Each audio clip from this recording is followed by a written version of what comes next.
សួស្តីអ្នកសិក្សាគីមីទាំងអស់គ្នាអញ្ចឹងថ្ងៃនេះយើងរៀនពីរបៀបក្នុងការមើលតម្រង stereo គីមី A ហើយនិង S ទាំងអស់គ្នាអញ្ចឹងមេរៀនហ្នឹងក៏វាសំខាន់ដែរបើសម្រាប់ថ្នាក់ទី11គឺនៅក្នុងមេរៀនរូបសន្តាននៃ molecule គឺតកតងទៅនឹង isomer optic យើងមើលកាបូនគីរ៉ាល់ហើយនឹងឬក៏កាបូន asymmetry ហ្នឹងឯងដល់ពេលនៅសកលគឺតកតងទូទៅហ្មងសម្រាប់គីមីសរីរាង្គតោះអញ្ចឹងសមាសធាតុមួយមាន stereo គីមី A ហើយនិង S លុះត្រាតែវាមានកាបូនគីរ៉ាល់អញ្ចឹងនេះកាបូនគីរ៉ាល់គឺជាកាបូនចតុមុខដែលមានដៃ4ហ្នឹងគឺខុសគ្នាទាំងអស់ភ្ជាប់ជាមួយនឹងបណ្ដុំអាតូមឬក៏បណ្ដុំអាតូមខុសគ្នាទាំងអស់ឧទាហរណ៍ A B C D ហ្នឹងគឺវាខុសគ្នាទាំងអស់អញ្ចឹងគេចាត់ទុកវាគឺជាកាបូនគីរ៉ាល់ឬក៏កាបូន asymmetry ហ្នឹងឯងដែលគេតាំងដោយកាបូនផ្កាយអញ្ចឹងយើងត្រូវចាំទម្រង់ A គឺកាលណារង្វិលរបស់វាគឺស្របនឹងតនិកនាឡិកាដល់ពេល S គឺរង្វិលរបស់វាគឺបញ្ច្រាស់នៅតនិកនាឡិកាអញ្ចឹងយើងដឹងហើយស្របគឺក្នុងករណីនេះវិលមកអញ្ចេះដល់ពេលបញ្ច្រាស់គឺវិលមកអញ្ចេះវិញអញ្ចឹងរបៀបក្នុងការមើលតម្រងរបស់វាគឺមាន2ទី1ក្នុងករណីដែលក្រុមតូចនៅក្រោយប្លង់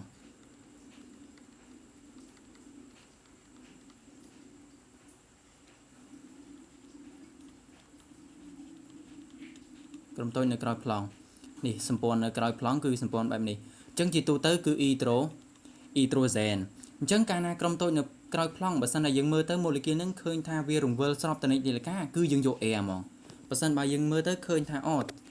វារង្វិលបញ្ច្រាស់តនិកនាឡិកាគឺយើងយក S ហ្មងគឺងាយបំផុតក្នុងករណីដែលក្រុមតូចនៅក្រោយប្លង់ឥឡូវយើងឧទាហរណ៍សមាសធាតុមួយឧទាហរណ៍សមាសធាតុនេះចុះអ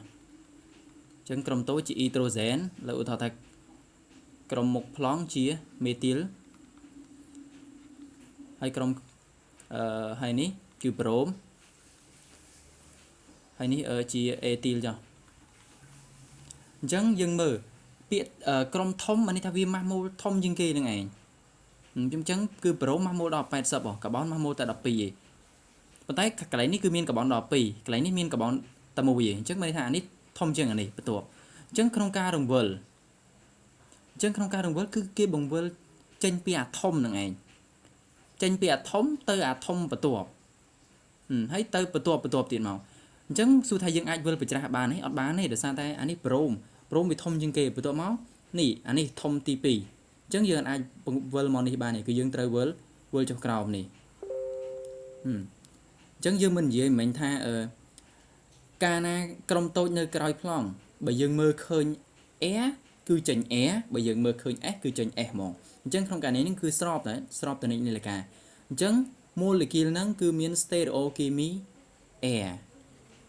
ងាយឯក្នុងករណីដែលក្រុមតូចនៅក្រោយប្លង់ប៉ុន្តែផ្ទុយមកវិញបើសិនបើក្រុមតូចហ្នឹងនៅមុខប្លង់វិញឧទាហរណ៍នេះកន្លែងនេះជាមេទីលនេះជាអ៊ីត្រូសែនហើយនេះជាប្រូមដដែលហើយកន្លែងនេះជាអេទីលដដែលចុះនៅតែនេះក្រុមធំជាងគេនៅតែវិលអញ្ចឹង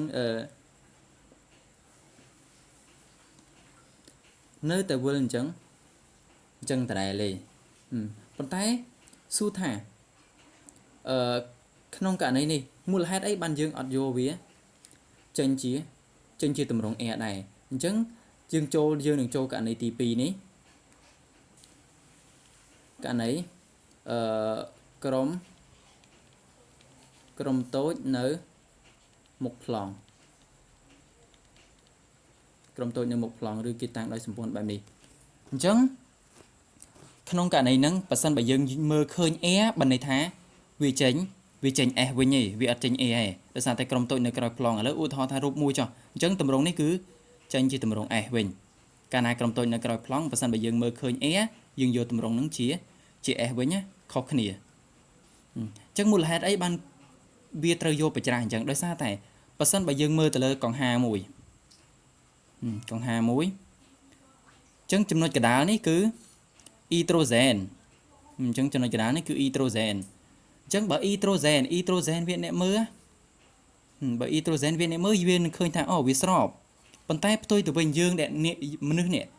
ដែលនៅមុខកង្ហានេះមនុស្សដែលនៅមុខកង្ហាកំពុងមើលនេះគឺយើងឃើញថាវាវិលមិនគឺវាវិលប្រច្រាស់មកនេះហេណាអញ្ចឹងបើវិលប្រច្រាស់មកនេះអញ្ចឹងសំខាន់អាអ្នកមើលខាងមុខនេះមិនមែនសំខាន់អាអ្នកនៅខាងក្រោយនេះហេសំខាន់អ្នកមើលខាងមុខនេះអញ្ចឹងអ្នកមើលខាងមុខនេះឃើញចេញជាវាប្រច្រាស់តនិចនាឡិកាវិញអញ្ចឹងបានតម្រងហ្នឹងគឺគេយកជាតម្រង S តម្រង S វិញនេះណាអញ្ចឹងចាំ